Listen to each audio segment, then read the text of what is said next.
This video is not directed at kids. It is intended for a mature audience only and may contain the use of curse words. No children under the age of 13 should watch this video. The 10th Planet is the last episode in William Hartnell's era as the Doctor, and I did express concerns about how this episode would turn out based on what Doctor Who had been putting out at the time, which, if you've not been following my videos, I've not been a big fan of. So I was really hoping that they would manage to pull it off for the sake of William Hartnell getting a solid episode to bow out on, and, well, did they pull it off? Yeah, they did it. They pulled it off. So what's been happening lately is that I haven't had a lot to say about these episodes because they're all just kind of on the same level of blending together, and I've just not found them to be memorable. But with this episode, I did not find that to be the case at all. So we start off up at the North Pole with a base of what seems to be soldiers, and the year is 1986, if I recall correctly. Now, some of these people we meet come off a bit too stereotypical for my liking.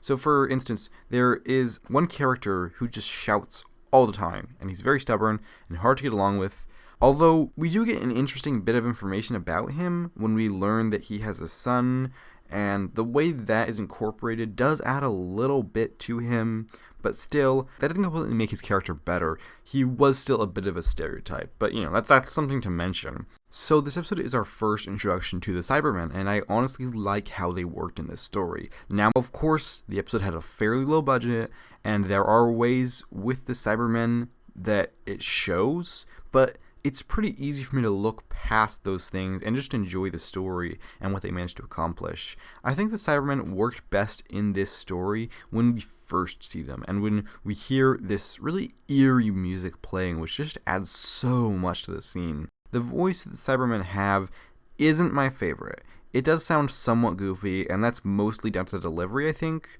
The way that they say these lines and how they space them out, it sometimes comes across as rather sing-songy, but I was still able to roll with it and enjoy the episode. I've heard many people refer to the classic Cybermen as the more human versions of the Cybermen, and how New Who had kind of lost that, and I do see what people mean by that, because I do like how human these Cybermen feel, and how they talk about removing weakness, and it's all very interesting, and I think they did a pretty good job of setting up who the Cybermen are, and they explained quite a bit about them in this one episode.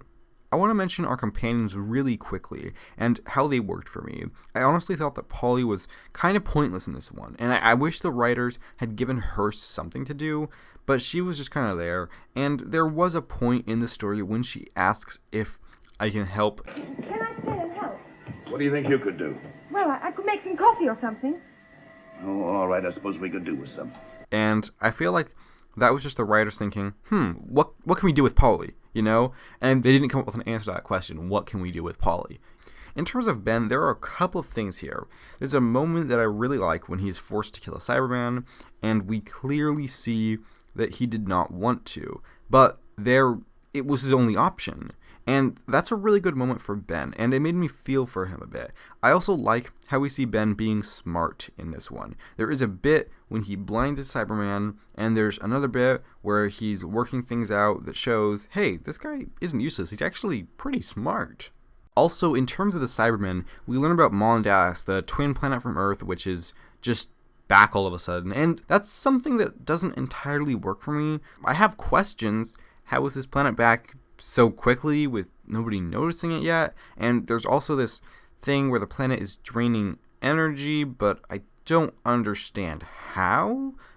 There are things I'm just kind of like, huh? Not sure it makes sense, but I'll roll with it. I have issues with this episode about things that don't seem to line up, but it's not that big of a deal, and I am able to roll with it, so, I just move on. Okay, so in terms of how this episode is constructed and how I watched it, the first 3 parts are remaining, but unfortunately the 4th part of this story is missing, which is quite unfortunate. But fortunately, it has been animated to show us what happened during the episode, and in terms of how good the animation is, I actually think it's really good. I mean, it's by no means perfect. The dialogue doesn't always work, but that's just the lip movements and stuff, and that's not a big deal for me. But in terms of what they showed us and the way it looked, I thought that they did a really good job, and they managed to keep me invested and follow everything clearly. And there are some shots in the animation that I just really like a lot. I would love to have the original back, but the animation works really well for me. It's also worth noting that the third episode of this story has William Hartnell missing from it entirely, which was due to the fact that William Hartnell was dreadfully sick at the time. So that is unfortunate, but they actually managed to work with it pretty well given the circumstances. They kept the story moving without the Doctor, and it never really felt like they were just wasting time. So as great as it would have been for him to be in this episode, he sadly just couldn't have been there, which is a shame, but it still worked quite well. Side note, I really like what they did with the credits. That's pretty neat. So I've said quite a bit about this episode, but there is still one very important thing that I would like to discuss, and that is the man himself, William Hartnell. So I've liked him in the past for a while, and I really like him in this part, and I still do like him in this part, specifically in the first two parts where I feel he has the most to do.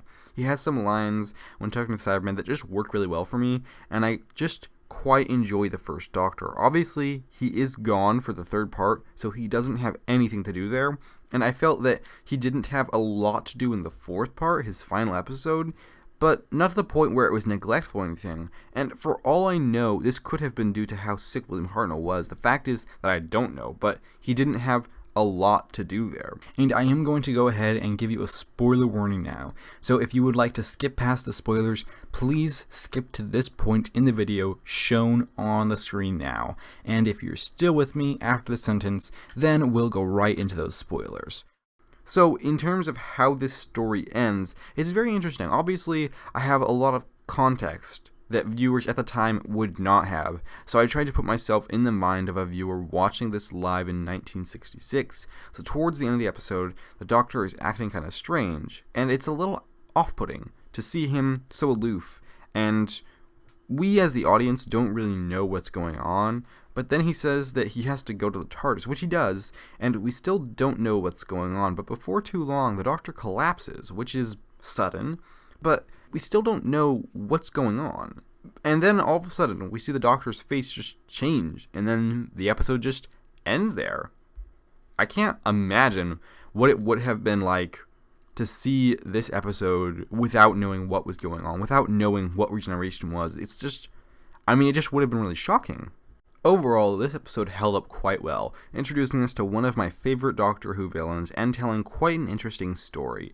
I have some minor quibbles with this episode, but there's so much that works well for me that it really drowns out the stuff that didn't. And this is a fitting end for William Hartnell and a fine note to end his tenure.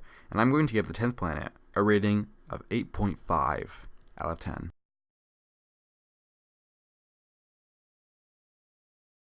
If you join me again this coming Sunday, then I should have for you, I was trying to figure out what to do. I had a few ideas in mind, but ultimately I've settled on a top 10 first Doctor Who episodes. I'm sure the title will be a little bit more succinct than that, we'll see. But yeah, that's my plan for next week. I think that's what I'm going to do is after I finish each Doctor, I'm going to do their top 10 episodes. Unless they don't have 10, in which case I'll figure out what to do. I hope to see you next Sunday. That's going to do it for now. Thank you for watching, take care, and have a lovely week.